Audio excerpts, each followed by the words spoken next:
about Aniridia, and let's see how quickly I can get through this. Well, first of all, PAC6 is expressed in all the layers of the eye. It's the yellow dots on this rather old picture that we published in 1991. So it's expressed in both the layers of the retina, which have come apart in this picture, in the lens, and in the surface, which becomes the cornea, and then continues to be expressed in the lens, the cornea, and parts of the retina and the iris as well. And so there are many different effects that a mutation in one copy of the PAC6 gene produces. And they're on here, foveal hyperplasia, iris, which is a retinal problem.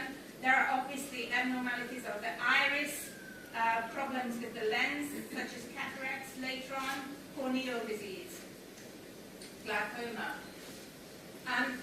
So classical aniridia is caused by a loss of function in the PAC6 gene, and in most cases that means that there's something that stops the protein being produced, and so it's a dosage effect. You've got one copy functioning normally, and that can do most of the work that PAC6 needs to do, but one copy is not working properly. Now, in another disease that's quite a common rare disease is cystic fibrosis, where both copies of the gene are mutated.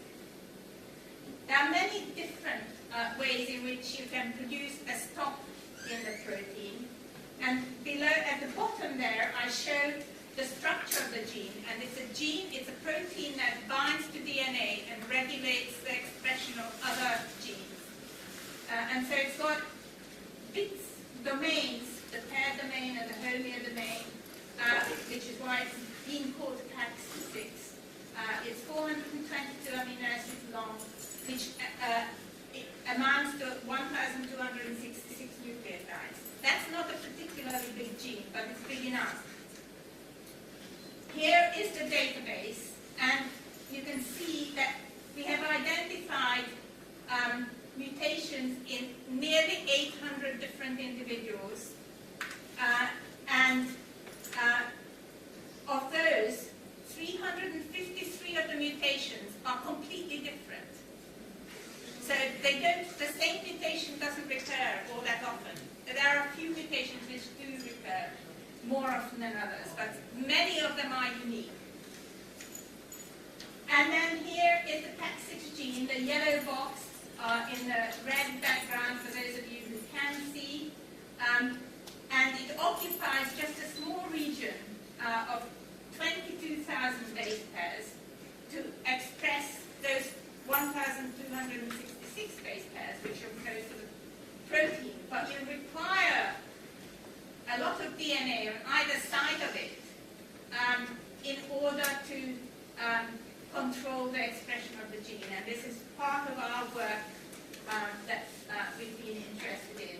And those regulatory elements that are involved, control elements, are quite highly conserved in evolution, which is why we can work in mice and fish and learn a lot about the gene. So how does the PAC6 gene work, and how can it go wrong? Well, as I said, most of the changes for classical aniridia, which absence of the iris, and then various other abnormalities, which can include things like cataract, and can later involve corneal disease, are caused by some sort of termination of the protein, and then the protein is not really produced, it disappears. The gene itself is spliced together from 14 bits on the chromosome, and these bits are called introns, which are discarded, but they also carry important information on how the gene is controlled. And altogether, you need about 400,000 base pairs of intact DNA in order to make the PAC6 gene work properly.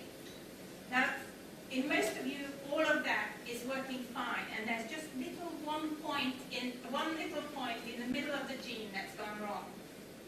And we showed that, however, that you need the whole of that 40,000 base pairs to correct the point mutation which is present in the Smalleye mouse.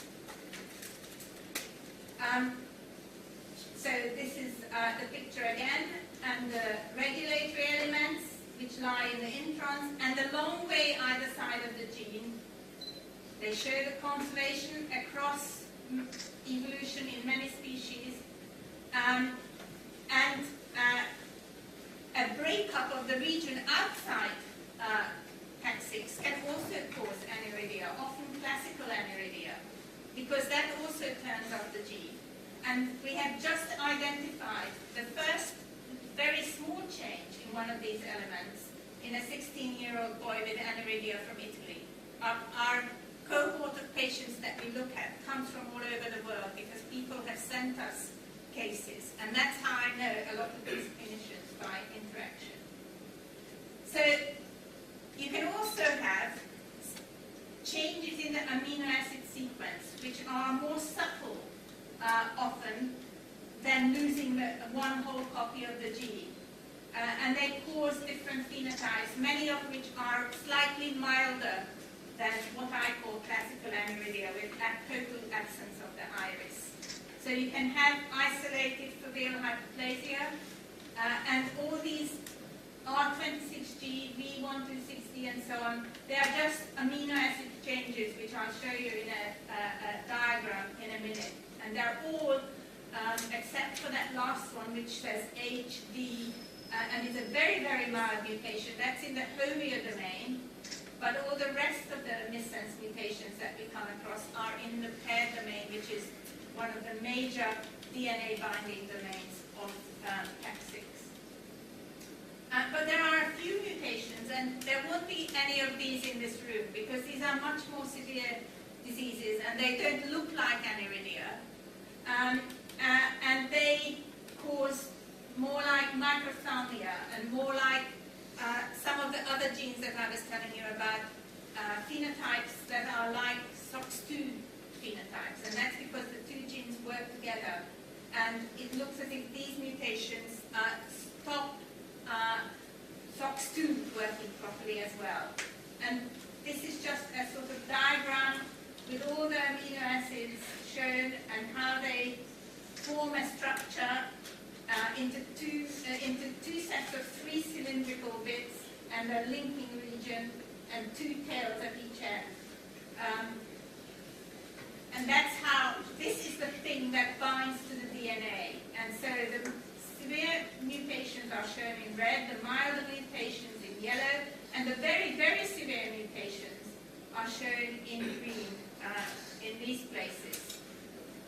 And we are still working on these, and we still haven't published all of this work. But in those cases, there's a faulty protein present, and that can be a bit more difficult than if there is no protein there at all, in terms of something like therapy. If you want to make good protein, having the bad protein present can be a bit of a problem. So why might you want to know your mutations? By the way, how many of you do know what your mutation is? A few of you.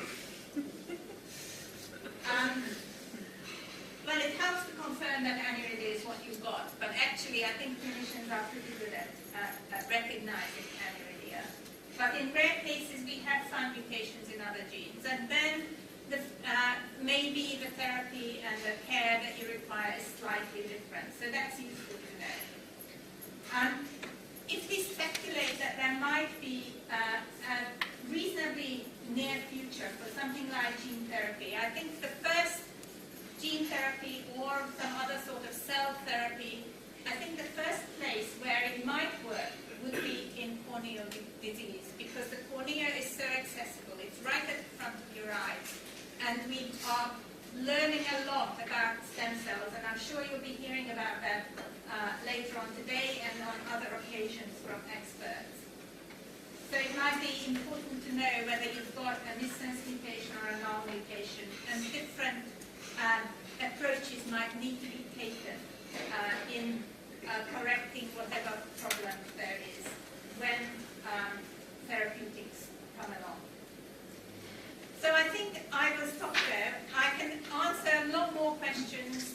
if any of you have questions to ask me, I'll be around all day and in the evening. But I think now we should take some time for questions and discussions, not so much necessarily about the science, which I know is complicated, but as you hear it, you'll learn more and more and understand more and more. I know a lot of you do understand a lot about it already, but maybe we should talk about my role as patron and what you think you would like me to do.